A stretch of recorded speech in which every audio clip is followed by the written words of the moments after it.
Good afternoon. Ma'am. Thank you. Shivani, నీ tennis practice ఎలా నడుస్తుంది? చాలా బాగుంది మ్యామ్. నెక్స్ట్ మంత్ టోర్నమెంట్ కూడా ఉంది. All the best. Thank you ma'am.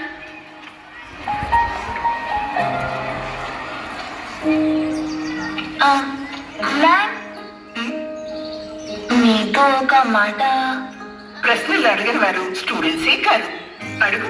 Ma'am, మన స్కూల్లో బొల్లెడని మొక్కలు చెట్లు ఉన్నాయి. వీటిని మాలి చూసుకుంటాడు, కానీ ఈ చెట్లని మీరే చూసుకుంటారు. ఇది అందరికీ తెలుసు. వీటిల్లో ఏం విశేషం ఉంది? ఇది తెలుసా? సపోటా. మరి ఇది? దేవగన్నీరు. ఇది మంజు. ఇంకిది ఆనంద్ మూర్తి. మంజు, ఆనంద్. ఇది చెట్లే కాదు, నా 95 బ్యాచ్. నా మొట్టమొదటి బ్యాచ్.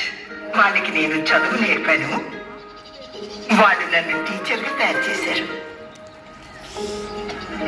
ఇంకా ఇది సత్యమూర్తి. క్లాస్ లో పెద్ద క్వశ్చన్ మార్క్. వీడి ప్రశ్నలు ఈ మ్యాథ్స్ టీచర్ ని హిస్టరీ స్టూడెంట్ గా మార్చేశాయి. ఇంకా ఇది నీలాగా స్పోర్ట్స్ జీనియస్ ఉషామూర్తి. ఇంకా ఆ బ్యాక్ బెంచర్స్ ని చూస్తున్నావా? క్లాస్ లో రాకెట్ లాంచర్స్. ఈ మధ్యనే సొంతంగా స్టార్ట్అప్ లాంచ్ చేశారని విన్నాను.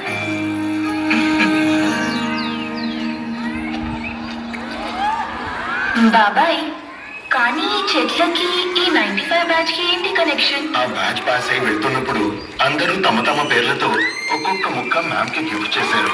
క్లాస్ నుండి వెళ్ళిపోయింది, కానీ మ్యామ్ మాత్రం అక్కడే ఉండిపోయారు 95 బ్యాచ్ తోనే. కానీ ఇప్పుడు వీటి నుండి విడిపోయే టైం వచ్చింది. విడిపోవడం ఎందుకు? మీకు తెలీదా? వచ్చే వారం మ్యామ్ రిటైర్ అవుతున్నారు. ఓ అవును. పేజీలెన్నో